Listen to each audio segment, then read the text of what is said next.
नमस्कार, मैं हूं अमित पालित। कृषि कानूनों का विरोध कर रहे किसान इस वक्त सरकार के लिखित प्रस्ताव पर मीटिंग कर रहे हैं।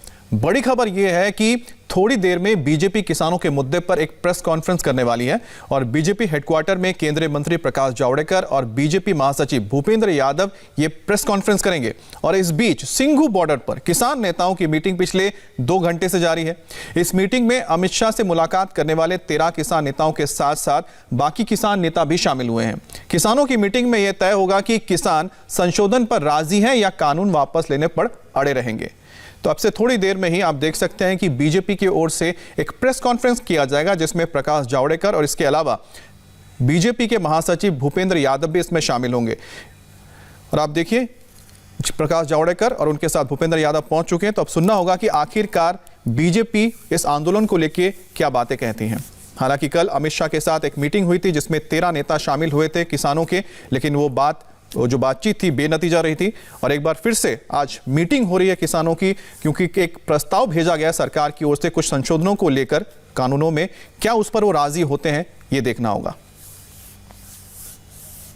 तो बीजेपी की ये मीटिंग हो रही है और प्रेस कॉन्फ्रेंस है जिसमें अभी प्रकाश जावड़ेकर केंद्रीय मंत्री, हो सकता है कि जो किसानों के साथ जो बातचीत हुई है या फिर किसानों को जो प्रस्ताव भेजा गया उस पर कुछ कहें। भूपेंद्र जी, सभी पत्रकार मित्रों,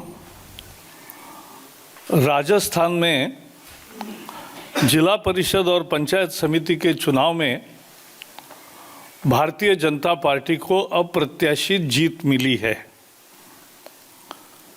जिला परिषद के इस चुनाव में पूरे राजस्थान के ग्रामीण इलाकों के मुख्यतः किसान 2.5 करोड़ वोटर थे और उनका ये फैसला है। जिला परिषद के चुनाव में 636 सीटों पर चुनाव हुआ, उसमें 353 सीटें बीजेपी ने जीती है। आउट ऑफ 636, 353 सीट्स बीजेपी के खाते में है। पंचायत समिति के 4,371 सीटों में 1990 यानी लगभग 2000 सीटें बीजेपी को मिली है। Out of 4,371, nearly 2000 seats have been won by BJP. This is a huge victory. 21 जिला परिषदों का चुनाव हुआ, उसमें 14 जिला परिषदों में बीजेपी को बहुमत मिला, 21 में 14, और कांग्रेस को केवल 5 जिला परिषदों में बहुमत मिला है। ब्लॉक पंचायत में 222 ब्लॉक पंचायत के चुनाव हुए, उसमें 93 अभी तक बहुमत पूरा का पूरा बीजेपी को मिला है। I will tell you, as far as Jila Parishad is concerned, out of 14 Jila Parishads, out of 21 Jila Parishads, 14 have been won by BJP and Congress won only 5 Jila Parishads, ZPs.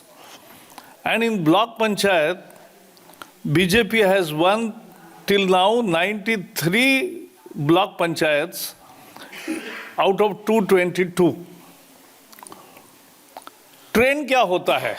Rajasthan की इस चुनाव की कुछ विशेषताएं हैं। विशेषता यह है कि हमेशा ट्रेंड ये रहता है जिसका राज्य में सरकार है वो ये चुनाव जीतता है। 2010 में कांग्रेस की राज्य सरकार थी, कांग्रेस को जिला परिषद 24 जिला परिषदों में सफलता मिली और बीजेपी को केवल 5 जिला परिषद हाथ लगे थे।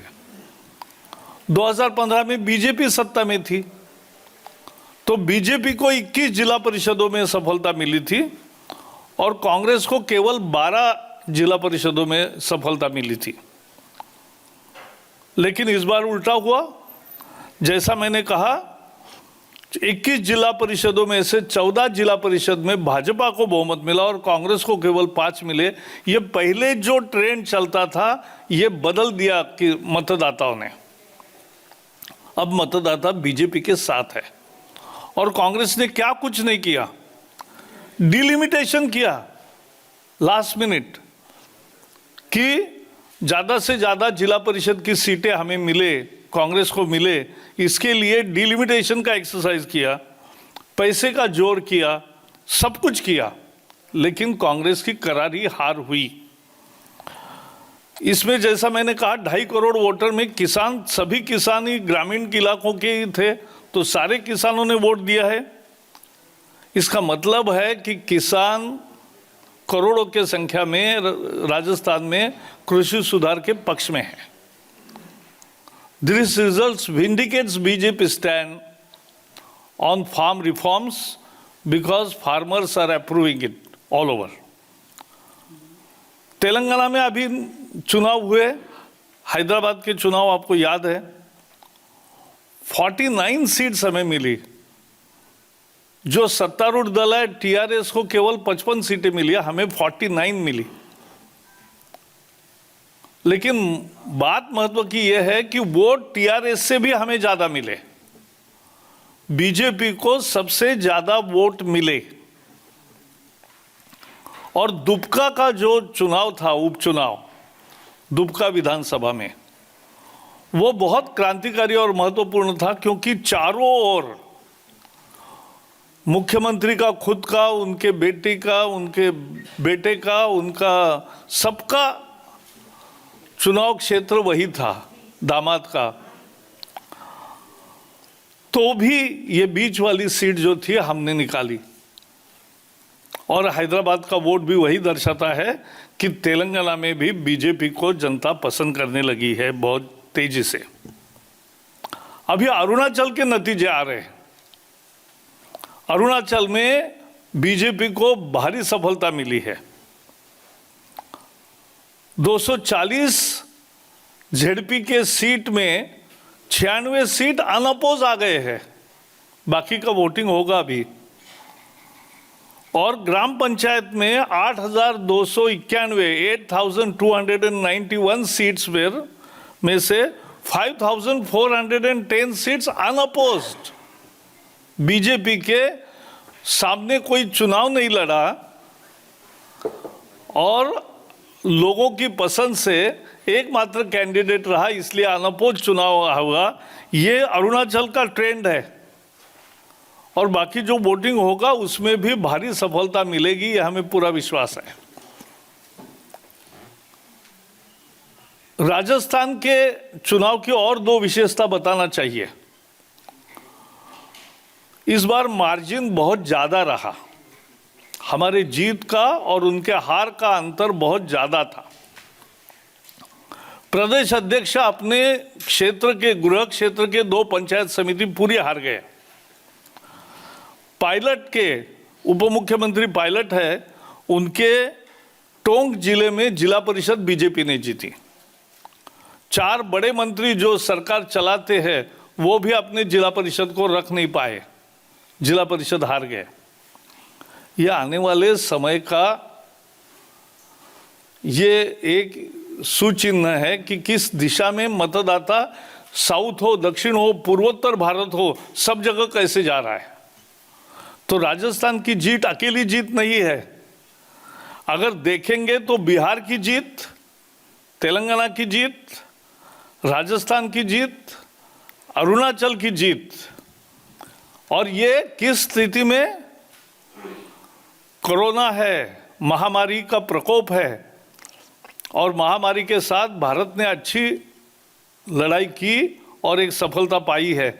लेकिन कोरोना का संकट, उससे उपजा पूरे दुनिया में फैला एक विश्व का आर्थिक संकट, एक माइग्रेशन जो लेबर का हुआ, बहुत बड़े संख्या में लोग वापस गए थे, अब वापस आ रहे हैं, और विपक्ष का कृषि सुधारों पर कुप्रचार, ये सब होने के बावजूद भी भारतीय जनता पार्टी सब जगह मतदाता पसंद करते हैं, क्योंकि उनको विपक्षियों की नकारात्मक राजनीति पसंद नहीं है। वो देश की तरक्की देखना चाहते हैं, और तरक्की मोदी जी के नेतृत्व में होगी, ये उनको विश्वास है।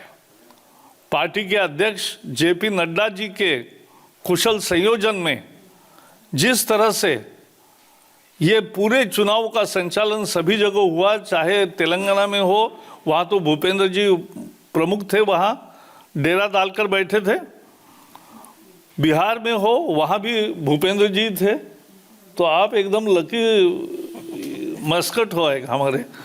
और राजस्थान में, वो राजस्थान के है ही, और अरुणाचल, ये अरुणाचल में भी शानदार जो सफलता मिली है, इस सबको हमें खुशी है, लेकिन उसका ये राजनीतिक अर्थ है, ये हमें समझना चाहिए। Just to sum up in few sentences, the Rajasthan victory in local body election is phenomenal for BJP, and people, particularly the farmers of rural areas, have given a decisive mandate for BJP, defeating the Congress with a large and huge margins. Out of 21 Jila Parishads, BJP has won 14 Jila Parishads and Congress has won only 5.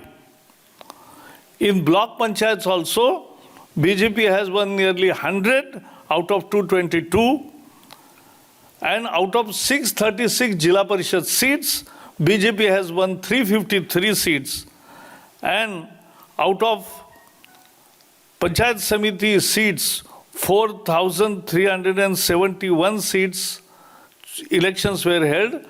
BJP has nearly won 1990. That is nearly 2,000 seats in these elections. So that's and this is actually reversal of the trend. The trend in Rajasthan used to be that whoever wins the state assembly elections wins the Jila Parishad elections, followed after 2 years. That happened in 2010 when Congress was there. It happened in 2015 when BJP was there. But in 2020, that trend did not work, and people voted in favor of BJP this time, not in favor of Congress. And Congress did everything, every trick. So this is a farmer's mandate and a vote for farm reforms. In Telangana also, as you know, Dubka by-election and Hyderabad Corporation. And in Hyderabad Corporation, we have won more votes than TRS party, the ruling party. In Arunachal also, our many candidates have won unopposed, and in final election tally will be also a major, huge victory for. And Bihar election results we know all. So be it East, be it Northeast, be it South, or be it Rajasthan North, whatever the direction you go, it is BJP, BJP, BJP. And therefore, Congress, we suppose that despite Corona, despite economic problems, despite migration of laborers, and despite the instigation by opposition parties and misinformation campaign carried out by opposition parties against the farm reforms, people of India are standing behind BJP and are voting for BJP for all reforms of progress and prosperity under the dynamic leadership of Prime Minister Narendra Modi. That's from my side. If you have any question on this first. Thank you. किसान की बात की है, कहा है, आपने बताया कि किस तरीके से ऐसे टाइम में किसानों ने ज़्यादा वोट दिया बीजेपी सपोर्ट में। कल भी हमने देखा गृह मंत्री जी भी मीटिंग कर रहे थे किसान लीडर्स से। किस तरीके सुन रहे थे केंद्रीय मंत्री प्रकाश जावड़ेकर बता रहे थे कि किस तरह से राजस्थान में जो पंचायत के चुनाव हुए, इसके अलावा जिला परिषद के चुनाव हुए, उसमें बीजेपी ने जीत हासिल की। सरकार खुले मन से किसानों के साथ चर्चा कर रही है और लोकतंत्र में चर्चा के द्वारा ही समाधान होता है, ये हमारा विश्वास है और वैसे ही होगा, ऐसा हमें पूरी उम्मीद है।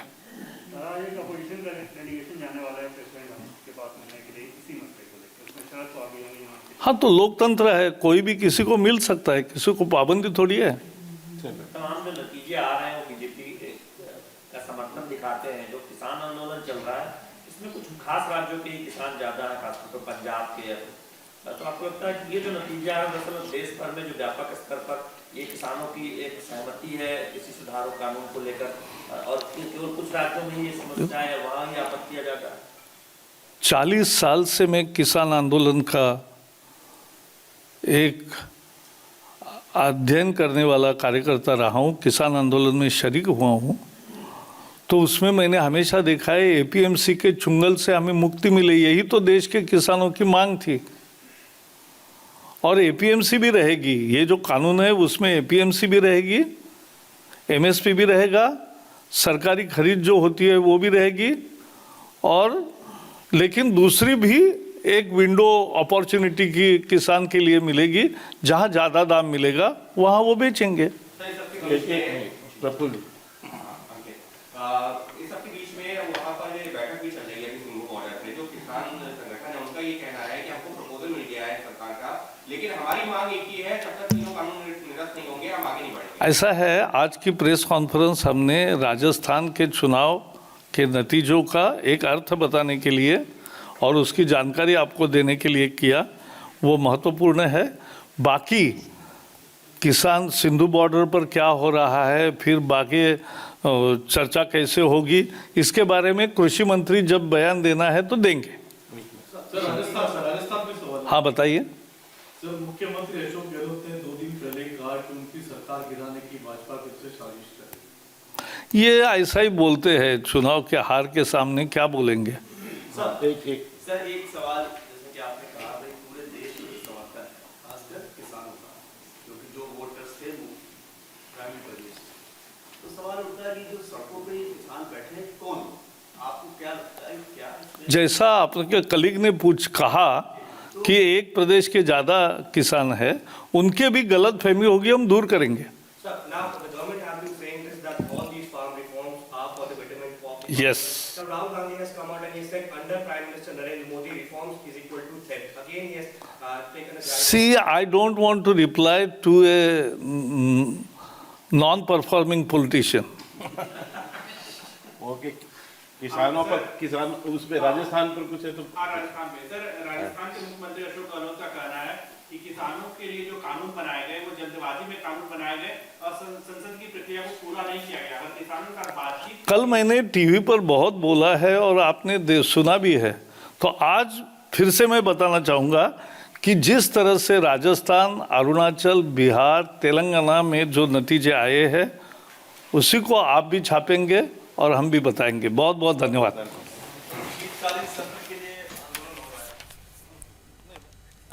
तो आपने सुना यहाँ पर जब सवाल पूछे गए किसान आंदोलन को लेकर, तो एक बार फिर से केंद्रीय मंत्री प्रकाश जावड़ेकर ने दोहराया है कि वो किसानों के साथ बातचीत करने के लिए तैयार हैं, उनके साथ मिलकर आगे बढ़ना चाहते हैं। उनका साफ कहना है कि एमएसपी जिसको लेकर एक विवाद बना हुआ है, एमएसपी खत्म नहीं होगा, साथ ही साथ जो एपीएमसी है वो भी जारी रहेगा, लेकिन उसके साथ जो प्राइवेट मंडी अगर बनती तो उससे किसानों को ये फायदा होगा कि जहां पर उनको ऊंचे दाम मिलते हैं वो वहां पर जा सकते हैं। और उन्होंने कहा है कि इस बारे में आगे अगर कोई भी बात बनती है तो कृषि मंत्री इस बारे में बयान देंगे। फिलहाल आपको बता दें कि ये जो पूरा मामला है अभी भी यहाँ पर गतिरोध बरकरार है। हालांकि कल अमित शाह के साथ बातचीत हुई थी किसान नेताओं की, लेकिन बात नहीं बनी। और आज इस वक्त सिंघू बॉर्डर पर जो तमाम किसान नेता हैं उनके बीच चर्चा हो रही है कि आगे इसमें क्या किया जाए, क्योंकि एक प्रस्ताव सरकार की ओर से गया है जिसमें बताया गया है कि कौन कौन से जो संशोधन है सरकार करने को तैयार है। और किसानों के साथ जो बातचीत हुई थी उसमें भी सरकार ने कहा था कि वो बिल को वापस नहीं लेंगे, लेकिन अगर वो चाहते हैं, किसान अगर चाहते हैं कि किसी अगर बिंदु पर उन्हें कोई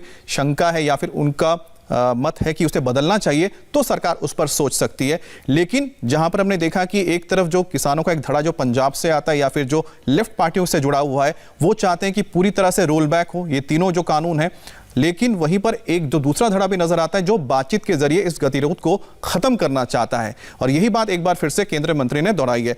तो इसको लेकर केंद्रीय मंत्री जावड़ेकर ने क्या कहा है एक बार आपको फिर से सुनाते हैं। खुले मन से किसानों के साथ चर्चा कर रही है और लोकतंत्र में चर्चा के द्वारा ही समाधान होता है, ये हमारा विश्वास है और वैसे ही होगा, ऐसा हमें पूरी उम्मीद है। 40 साल से मैं किसान आंदोलन का एक अध्ययन करने वाला कार्यकर्ता रहा हूँ, किसान आंदोलन में शरीक हुआ हूँ। तो उसमें मैंने हमेशा देखा है एपीएमसी के चुंगल से हमें मुक्ति मिले, यही तो देश के किसानों की मांग थी।